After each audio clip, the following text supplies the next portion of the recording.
4. Episode kali ini dibuka dengan diperlihatkan kilas balik dari masa lalu Victor.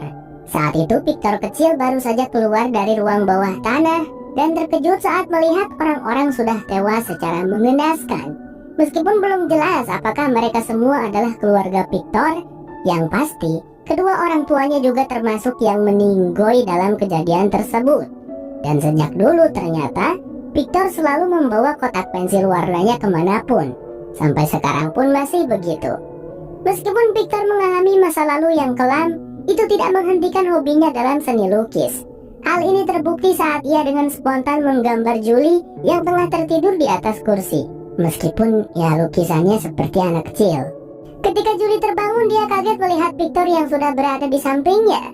Raut wajah Julie menunjukkan ketakutan dan ketidaknyamanan terhadap perilaku aneh Victor. Namun Victor tampak tidak menyadari reaksi Julie dan justru memberikan gambar lukisnya kepada Julie. Tiba-tiba, seorang wanita bernama Trudy muncul. Dia ingin mengambil kembali bantal kesayangannya yang sedang digunakan oleh Julie. Julie dengan cepat mengembalikannya. Namun dia sadar bahwa kemeja yang dipakai oleh Trudy sangat mirip dengan miliknya.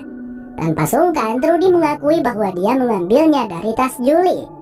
Julie baru mengetahui bahwa konsep kepemilikan pribadi tidak berlaku di rumah koloni ini, di mana semua barang bersifat bersama, satu untuk semua. Meskipun Julie merasa keberatan, dia tidak memiliki pilihan lain selain merelakan bajunya dipakai oleh Trudy. Sementara itu, Pak Stephen pergi memeriksa kondisi Frank yang berada di dalam kotak. Tentu saja Frank sudah meninggoy dan ditemukan dalam kondisi yang sangat mengerikan. Pak Stephen merasa menyesal karena dialah yang membuat hukuman seperti itu, meskipun niat awalnya adalah untuk menjaga ketertiban. Sekarang ia merasa bersalah karena menyadari bahwa hukuman yang diberikan sangat tidak manusiawi. Di sisi lain, Jim terlihat sedang berbincang dengan istrinya, Tabby. Tabby terlihat sedih dengan situasi keluarga mereka yang telah berubah secara drastis. Mereka dulunya hidup dalam kenyamanan dan ketenangan, tapi sekarang mereka terjebak di sebuah kota yang tidak mereka ketahui. Ditambah lagi dengan keputusan Julie yang memilih untuk tidak tinggal bersama mereka lagi. Tiba-tiba Ethan muncul dan bertanya mengapa ibunya menangis. Jim tidak ingin membuat putranya khawatir, lalu mengajak Ethan pergi sarapan di restoran atau kantin Bu Liu. Tapi setuju dan meminta Jim untuk pergi bersama Ethan, sementara dia harus membereskan barang-barang di rumah. Di kantin, Jim dan Ethan disambut dengan ramah oleh Sarah. Ethan dengan antusias memesan seporsi pancake kepada Sarah. Meskipun sebenarnya tidak ada di menu kantin, Sarah berkata akan meminta Bu Liu membuatkannya khusus untuk Ethan. Mendengar hal itu, Ethan tampak sangat senang. Sementara itu, Jed mencoba memberitahu Kenny tentang apa yang dia lihat di ruang bawah tanah tempo lalu. Meskipun Jed telah berusaha menjelaskan, Kenny tetap tidak percaya pada cerita Jed. Kenny menganggap bahwa Jed hanya berhalusinasi. Hal itu wajar terjadi, mengingat Jed masih baru di lingkungan tersebut dan belum terbiasa dengan situasinya. Kenny kemudian mengajak Jed pergi ke kantor sheriff. Meskipun merasa kesal terhadap Kenny, Jed setuju untuk ikut bersamanya. Kembali ke kantin, Jim pergi ke toilet sebentar, sementara Ethan masih menikmati pancake yang dipesannya. Tak lama setelah kepergian Jim, tiba-tiba Victor datang dan mendekati Ethan. Victor memberitahu Ethan bahwa salah satu pohon yang diamatinya bergerak sejauh 4 inci dari posisi semula. Selain itu, Victor menunjukkan gambar seorang anak kecil berbaju putih yang dia buat sendiri. Dengan menunjukkan gambar itu, Victor ingin memastikan apakah anak kecil yang sering dilihat oleh Ethan adalah sosok yang sama dengan yang digambarnya. Ethan mengkonfirmasi bahwa benar anak itu, sehingga Victor pun menyadari bahwa anak kecil tersebut bukanlah halusinasinya saja. Victor juga mengungkapkan bahwa dia sendiri sering melihat sosok anak kecil itu sebelumnya. Belum selesai dengan pembicaraan mereka, tiba-tiba Jim kembali dan langsung mengusir Victor. Jim terlihat marah sekaligus tidak suka dengan Victor yang berusaha mendekati putranya. Ethan mencoba untuk menghentikan ayahnya namun tidak berhasil. Victor yang tidak ingin membuat masalah memutuskan untuk pergi dari kantin. Di sisi lain, Julie tampak merenung dan sedikit menyesali keputusannya. Kejadian tadi pagi tentang bajunya yang dipakai Trudy membuat Julie merasa tidak nyaman untuk tinggal di sana. Beruntung Julie memiliki Fatima sebagai sahabatnya yang sangat baik. Berkat Fatima yang sudah menghiburnya, Julie bisa merasa lebih baik. Saat keduanya masih berbincang, tiba-tiba Tabi datang untuk menjenguknya. Sebenarnya Tabi berniat untuk membujuk Julie agar kembali tinggal bersama dengan keluarganya, namun tidak berhasil. Selain itu, sebenarnya Julie tahu kalau kedua orang tuanya akan bercerai. Rencana liburan mereka dibuat hanya untuk kenangan terakhir sebelum kedua orang tuanya berpisah. Julie juga mengetahui alasan dibalik rencana perceraian kedua orang tuanya yang terkait dengan kematian adik bungsunya, Thomas namanya. Walaupun belum dijelaskan bagaimana Thomas meninggoy, Julie tentu saja merasa sangat kecewa. Meskipun masih ada Julie dan Ethan, tapi Tabi memilih untuk mengorbankan kebahagiaan kedua anaknya dengan memutuskan untuk bercerai. Setelah mengatakan semua itu, Julie pergi meninggalkan ibunya di sana. Fatima kemudian mendekati Tabi yang terlihat sedih. Tabi kemudian menitipkan sweater milik Julie kepada Fatima. Setibanya di kantor Syarif, Kenny menjelaskan kepada Jed tentang keanehan yang ada di kota ini. Dia telah melakukan pemetaan dan membuat catatan dari asal-usul penduduk kota. Dan sama halnya yang dialami oleh Jed, setiap orang datang dari tempat yang berbeda dan melalui rute yang berbeda juga. Tapi misteriusnya mereka semua tiba di kota yang sama. Meskipun terdengar mustahil, tapi itulah yang terjadi. Sayangnya Jed tidak percaya pada penjelasan Kenny. Hingga tiba-tiba sebuah radio di ruangan itu menyala meskipun hanya untuk sesaat. Kenny berkata jika hal tersebut merupakan kejadian biasa di sini. Namun Jed tidak berpikir demikian. Jed lalu segera mengambil radio tersebut dan pergi dari sana. Tabi yang baru saja pulang melihat James sudah berada di depan rumah menunggunya. Di situ Tabi bercerita tentang dirinya yang pergi menemui Julie dan tidak berhasil membujuknya. Tabi tampak sedih dan tidak menyangka kalau Julie bisa mengetahui tentang rencana perceraian mereka. Pembicaraan mereka terus berlanjut hingga berubah menjadi pertengkaran. Sementara itu Ethan yang berada di dalam rumah melihat Victor mengetuk-ngetuk kaca jendela dapur. Menyadari hal itu, Ethan segera menghampirinya lewat pintu belakang. Di situ Victor mengajak Ethan ikut pergi bersamanya karena dia berencana akan mencari anak berbaju putih. Awalnya Ethan merasa ragu, tapi Victor berhasil membujuknya. Victor lalu menyuruh Ethan untuk meninggalkan tongkat miliknya dan menggantikan tongkat tersebut dengan sebuah ranting yang dia ambil di sekitar situ. Di tempat lain, Pak Nielsen menghampiri Pak Steven yang sedang memperbaiki kotak yang hancur akibat semalam. Pak Nielsen mengerti tentang sahabatnya itu yang sedang frustasi akibat berbagai tekanan. Pak Nielsen lalu menjelaskan bahwa kematian keluarga Frank bukanlah kesalahan Steven. Pak Nielsen ingin agar Pak Stephen kembali menjalani perannya sebagai sheriff agar kematian Frank tidak berakhir sia-sia. Tapi di situ Pak Stephen memperingati Pak Nielsen agar berhenti bicara, namun Pak Nielsen tidak menghiraukannya. Terlepas dari kematian keluarga Frank, Pak Stephen lah yang sudah menemukan jimat Abragag, sehingga kini mereka semua bisa melalui malam dengan aman di dalam rumah.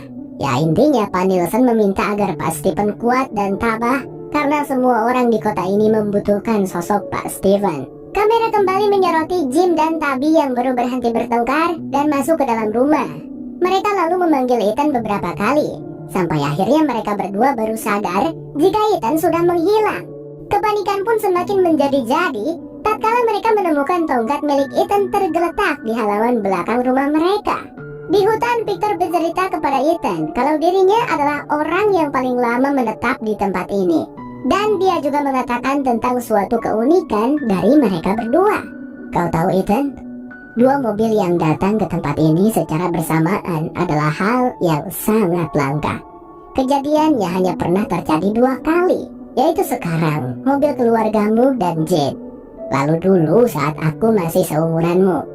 Dan pada saat itulah aku melihat bocil berbaju putih. Awalnya aku mengira itu hanya halusinasiku, karena bocil berbaju putih itu tak pernah lagi menampakkan diri padaku.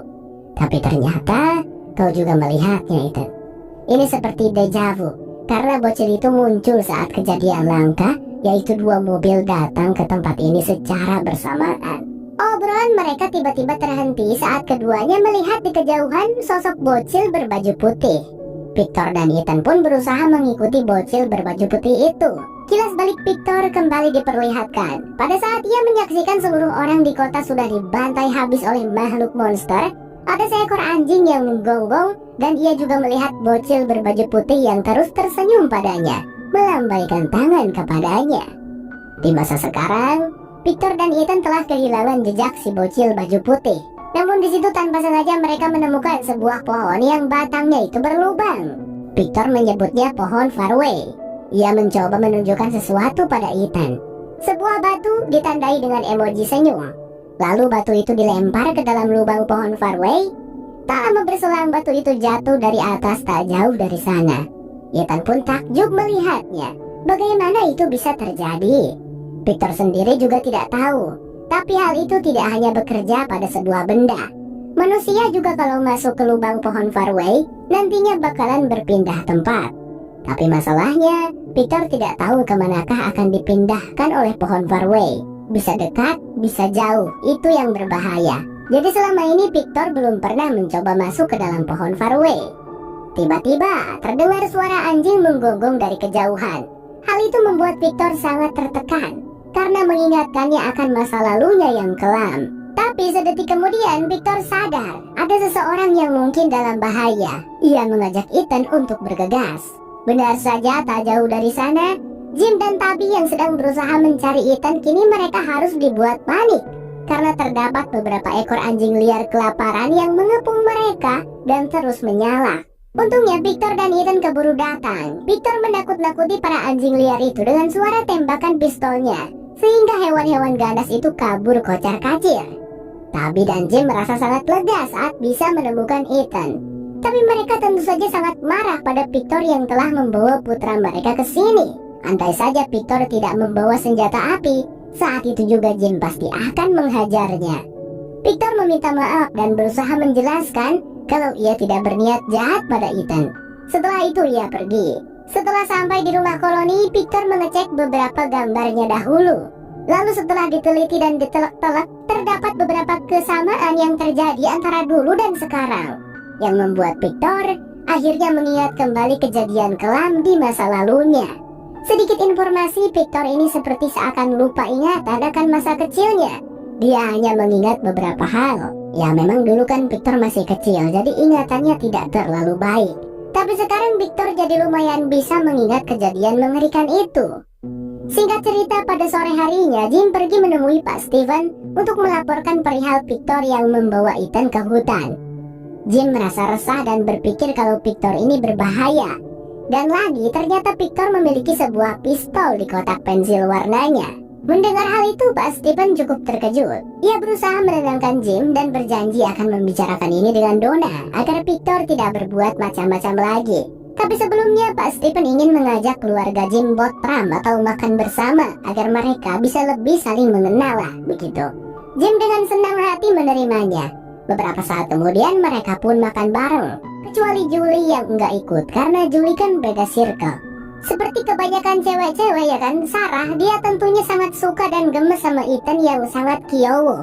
Ia pun mengajak Ethan untuk melihat dapur Bu Liu, sekalian ngambil hidangan penutup.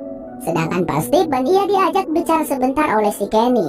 Pada momen itulah Jim dan Tabby keduanya mulai berbaikan. Keduanya mulai saling memahami dan saling pengertian, lalu bertekad untuk berusaha memperbaiki hubungan mereka.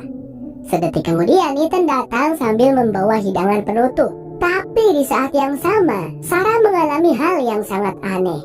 Tangannya tiba-tiba berurat dan uratnya itu bergerak-gerak sampai membentuk tulisan Kill the Boy, yang artinya adalah bunuh si bocil. Sarah sangat histeris sampai-sampai dia terjatuh dan mengalami kejang-kejang.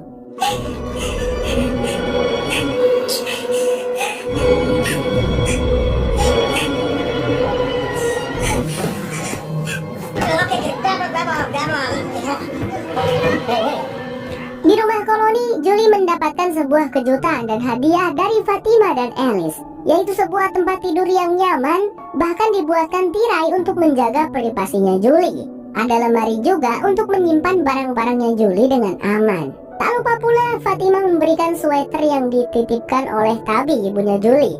Di situ Julie sangat berterima kasih kepada Alice dan Fatima. Ia sangat senang masih ada orang lain yang sangat peduli kepadanya. Sementara di luar rumah koloni, orang-orang dibuat ketar-ketir saat melihat Victor yang tengah sibuk menggali tanah, seperti sedang menyiapkan kuburan untuk beberapa orang. Donna segera menghampiri dan menanyakan, "Victor, ini ente ngapain?" Orang-orang panik tuh ngeliatin ente ngegali begini. Mau nyari apa? Victor lalu menjawab, maaf Dona, aku hanya berusaha mendapatkan awal yang baik kali ini. From bersambung.